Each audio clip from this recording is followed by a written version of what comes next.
The alarm's blare cut through the silence, a rude awakening to another frosty London morning. Gabriel always had a bone to pick with Mondays, and today was no different, especially with winter laying its thick white blanket over everything. Despite the early hour, darkness clung stubbornly, making 7 a.m. feel more like the middle of the night. Gabriel's morning began unceremoniously, as it always did, in the modest confines of his one-bedroom apartment nestled in the heart of London's bustling metropolis. The space was a stark contrast to the grandeur he encountered daily at the office.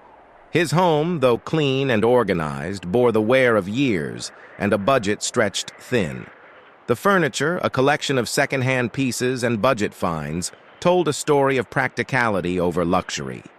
The walls, adorned with a few framed photographs of family and friends, added a touch of warmth to the otherwise utilitarian space.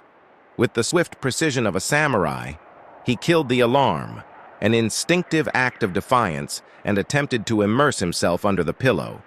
Yet tranquility remained out of reach. His thoughts kept returning to the all-hands meeting that had taken place the week before. During a solemn office gathering, the CEO bluntly declared that economic strains required cutting the workforce by 10%. Gabriel, having heard rumors for months, had previously sought confirmation of his job security from his line manager. He was reassured there was nothing to fear and that the company was on solid footing. However, at the all-hands meeting, when Gabriel's gaze met his line manager's, the latter averted his eyes, betraying the false assurances he had given. The alarm's persistence heralded a battle Gabriel couldn't win. With a heavy sigh, he surrendered to the day. The previous night's attempts to drink away his worries still clouded his head as he shuffled to the kitchen. The winter morning's chill permeated the apartment, a reminder of the building's aging heating system. Coffee became his salvation, the sole force capable of piercing the fog in his brain, essential for transforming him from a zombie to something resembling a functioning human. Enveloped in his threadbare robe, Gabriel navigated the cramped kitchen, his breath visible in the cold air as he sipped his essential morning coffee. The ritual was a small comfort, a moment of calm before the storm of the day ahead. By 8 a.m., he bolted out the door, hitting London's murky pavements with his athletic strides, blending into the river of Londoners all marching to the rhythm of the daily grind. His journey to work was a daily battle against the elements and the crush of humanity on London's public transport system. The underground train, a lifeline for the city's workforce, was a melting pot of hopes, dreams, and, more often than not, desperation. The underground was a familiar battlefield where he navigated the throng with the expertise of a seasoned commuter. Gabriel, with years of experience, had mastered the art of finding standing spots where there seemed to be none, a small victory in the daily hustle. Yet, the crush of bodies and the mix of breath and sweat oozing from bodies was a stark reminder of the life he longed to escape. Despite his role at a revered investment bank in London's financial district, a position envied by many, Gabriel found himself trapped in a paradox of perceived success and the relentless struggle to stay afloat amidst soaring rental prices. He swiftly exited at his station, grateful to escape the confines of the underground. Emerging above ground, the polluted air greeted him, an odd comfort that had paradoxically become as revitalizing to him as a breath of fresh air. He quickened his pace to make it towards the office. The office situated in London's financial district was in stark contrast to his humble abode. It was a cathedral of modern business, a towering structure of glass and steel that dominated the skyline. Its opulence was unmistakable, from the polished marble floors to the art that adorned its walls, each piece carefully selected to convey success and stability. Gabriel's desk, situated in the open-plan expanse of the customer service floor, offered a panoramic view of the city, a constant reminder of the world outside the corporate bubble. As he approached the building's entrance, he caught a glimpse of a Rolls-Royce Cullinan pulling into the building's driveway. Its turquoise-blue elegance starkly contrasted the gray monotony of his morning, offering a fleeting escape, a window to a world of wealth and ease. He slowed down his pace as he quickly did a mental calculation, realizing he would need to work another 10 years without spending any of his salary to afford a car like this. Transfixed, he watched a familiar figure emerge from the passenger seat as the driver drove off to park. Staring in disbelief, Gabriel recognized the celebrity stepping out. Their eyes met, and the figure called out, "Gabriel, it's been a long time." "Vincent, I can't believe it's you." They shook hands and embraced like old friends. "Wow, look at you. You're looking great and haven't changed a bit since our university days."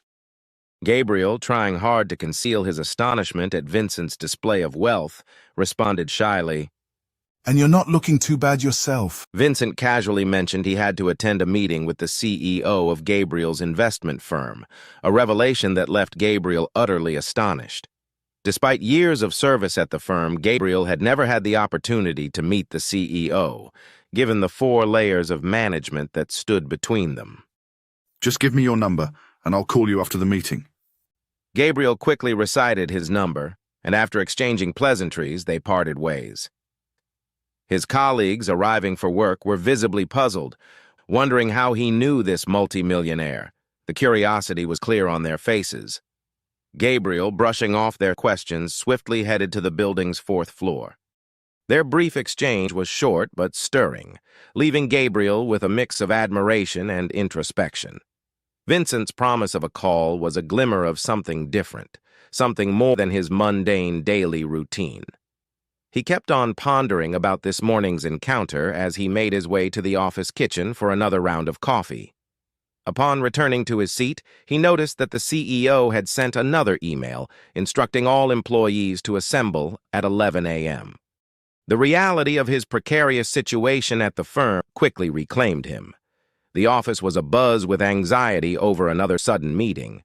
Whispers and worried glances were exchanged as Gabriel pondered over his future. Despite the fear, he clung to the belief in his hard work and loyalty as his saving grace. Gabriel was thinking to himself, Was this when the axe was going to finally fall? Staff were huddling up everywhere in the corridors, whispering fearfully about what fate was going to befall them. The stark reality of Gabriel's precarious position at the firm swiftly gripped him once more. Anxiety permeated the office as murmurs of yet another impromptu meeting circulated. Throughout the corridors, staff gathered in small clusters, their hushed conversations filled with trepidation as they awaited their uncertain fate. Whispers and apprehensive looks were traded among colleagues, adding to Gabriel's contemplation of what lay ahead. His train of thought came to an abrupt halt as the CEO strode into the meeting room, a rare occurrence that had swiftly become an all-too-familiar harbinger of trouble. But the real shocker wasn't the CEO's presence. It was Vincent, his old university buddy, now walking in step with the company's leader, exuding an air of authority that Gabriel hadn't anticipated. What the fuck? The CEO's voice sliced through Gabriel's thoughts as he addressed the staff with crucial news. To navigate the company through the challenging market conditions, we have successfully attracted fresh investment from a strategic partner. It is my pleasure to introduce Vincent, the chairman of a global conglomerate, who has come forward to support our company. Gabriel was floored. How had Vincent, the same guy he used to hang out with, ascended to such heights in what seemed like a blink of an eye? A whirlwind of questions swirled in his mind, drowning out the CEO's further explanations. Thank you for the warm welcome. We are enthusiastic about the vision of this distinguished company and excited for our partnership. Our commitment is to expand the services globally in the forthcoming years. I assure you, we will make every effort to safeguard as many jobs as possible. The CEO couldn't hide his elation, clearly overjoyed at the prospect of Vincent's company pulling them back from the brink and offering a beacon of hope in uncertain times. As Gabriel returned to his desk, his mind was a tumultuous sea of thoughts. The day's revelations had thrown him for a loop. He attempted to focus on his work, to regain some semblance of normalcy, but distraction gnawed at him. Vincent's meteoric rise to success contrasted sharply with his situation. Here he was, working at a job that others envied, yet he was barely able to make ends meet. Vincent's grand entrance that morning, arriving in a vehicle more fitting for a Hollywood premiere than the company car park, was a spectacle that momentarily bridged the gap between Gabriel's two worlds. The fear of layoffs had been a shadow hanging over the office for weeks, an unspoken dread that permeated every conversation and every meeting. As he sat at his desk, the city sprawled out before him. Gabriel couldn't help but feel trapped in a life that was a mere facsimile of the dreams he once harbored. The realization that ambition and hard work were not always a guarantee of success was a bitter pill to swallow, a lesson that the appearance of Vincent, his old friend now turned savior of the company, had driven home with unanticipated clarity. This realization was a gut punch. For the first time, the full weight of his predicament dawned on him. He was trapped as he walked home through the bustling streets of London. He felt his phone vibrating. Pulling the device from his coat pocket, he was both thrilled and unnerved to see Vincent's name flashing across the screen. Vincent had made good on his promise to reach out. Seeking a quiet spot away from the city's hustle, Gabriel stepped into a secluded side street to answer the call. Hey, Gabriel, what are you up to this evening? This simple inquiry sent Gabriel into a whirl of doubt and insecurity. How could he possibly fit into Vincent's glittering world? But before Gabriel could voice his concerns, Vincent added, I'm at La Plaza restaurant, just a 5-minute walk from your office. Why don't you join me for a bite? La Plaza was known for its exclusivity and elegance, a stark contrast to Gabriel's usual spots. Its reputation as a gathering place for the city's elite with their luxury cars and designer clothes seemed a world apart from his own aspirations, now seemingly out of reach. The idea of stepping into that world, even for an evening, felt overwhelming, especially while he was budgeting his last $50 for the week. However, before Gabriel could decline, Vincent, perhaps sensing his hesitation, quickly reassured him. Don't worry about the bill. I've got it. I'm looking forward to seeing you soon. With a grateful murmur, he ended the call, caught in a tumult of excitement and nervous anticipation. The prospect of reconnecting with Vincent, a link to a past both shared and divergent, was enticing. Yet Gabriel couldn't shake off the weight of his own reality, so starkly different from the success Vincent represented. Curiosity, however, proved to be the stronger force, driving him to seek answers to the questions that had haunted him since their unexpected reunion. How had Vincent's path diverged so radically from his own? What secrets lay behind his meteoric rise? Turning on his heel, he made his way toward La Plaza. As he stepped into the restaurant's grand entrance, a rush of warm air greeted him. Mentioning Vincent's name at the reception seemed to open doors, both literally and figuratively. Ah, you must be Gabriel. Please follow me. Following the waiter through the opulent dining area, Gabriel couldn't help but marvel at the restaurant's interior. The design was a masterclass in luxury, from the rich textures of the upholstery to the subtle elegance of the lighting. Vincent, spotting Gabriel, rose with a smile that was both welcoming and confident. The ease with which he inhabited this world was evident in his posture and the casual wave he offered as a greeting. I'm glad you decided to make it. Please take a seat. What would you like to drink? Vincent's inquiry, though simple, momentarily stumped Gabriel. Opting for a glass of wine felt safe, a choice that didn't betray his unfamiliarity with the restaurant's extensive offerings.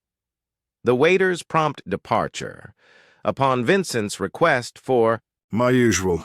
left Gabriel pondering the depth of his friend's relationship with the establishment. How many evenings had Vincent spent here in the glow of this exclusive setting to have such a rapport with the staff? Their conversation flowed effortlessly, a reflection of the underlying bond formed during their university days. Laughter and reminiscences filled the air, easing Gabriel into a sense of belonging he hadn't anticipated feeling in such a grandiose setting. Vincent's charisma was as infectious as it was illuminating, casting a light on the years that had passed and the divergent paths their lives had taken. The topic inevitably turned to their unexpected reunion at Gabriel's office. You might have been a bit surprised to see me at your office this morning. Surprised is an understatement. I was completely shocked. Vincent's laughter then filled the space between them, a rich, unburdened sound that seemed to capture the freedom and success which Gabriel found both mesmerizing and elusive. It's been a long time since we've seen each other. Life has been good to me. How about you? Vincent inquired with genuine interest, though to Gabriel the question opened a chasm of disparity. Gabriel, with unexpected candor, shared his frustrations and fears about his job, the rising cost of living in London, and the societal and economic barriers he faced. That sounds really rough. Well, what do you want to do about it? There's nothing I can do. I've always strived to make the best choices, aiming for the best outcomes. Look at me, I've climbed to a top position at the city's best investment firm, and now my job is hanging by a thread. What more could I have done? Well, you can break jail. Break jail? What do you mean? I've lived honestly my whole life, always paid my taxes and followed the law. I've never actually been in jail. I've done nothing wrong. How can you say I could break jail? Vincent paused before explaining. What you've described to me isn't living. It's a form of imprisonment. I would know, as I was once in a jail, just like yours. You mean you were in jail just like me? Yes, very much so. In fact, it's almost surreal. It's like you're echoing my life from 5 years ago. You're trapped in the 9-to-5 system, the employee's jail. I was there too. For the first time, Gabriel paused to truly consider Vincent's words. He had never thought of his esteemed position at the top investment bank in London as a prison. Yet as he reflected on his earlier thoughts of being in an ivory tower and a golden cage, he began to question his life choices. Could it be that he had worked so hard all his life only to find himself in a different kind of jail? All the years of sweat had only ended him in a jail system? Could this be true? Think about it. Are you free? Can you get up and do the things you really want to do when you want to do them, the way you want to do them? If the answer is no, then you are in jail. Some jails have golden handcuffs. You had no idea you were being prepared for jail. The school system we went through prepared us to diligently wake up every morning to report to the school jailers. And God bless the wonderful teachers we had. They did not know they were part of this grand jail system. You were taught how to follow the rules and orders. You were taught the reward for following these rules was a good job, and you will live happily ever after. And when you grow old and retire from that job, you will be handsomely rewarded with a pension.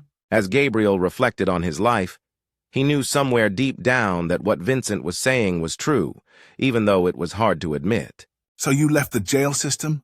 Yes, it required me to take a different journey. It was a fork in the road for me. What journey was this? You see, everyone is on 2 journeys in life. We all see the outer journey, the jobs, money, the cars, the influence.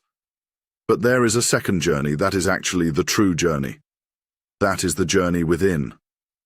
I took the journey within and escaped the 9-to-5 jail. How can I escape this supposed jail? I thought you would never ask.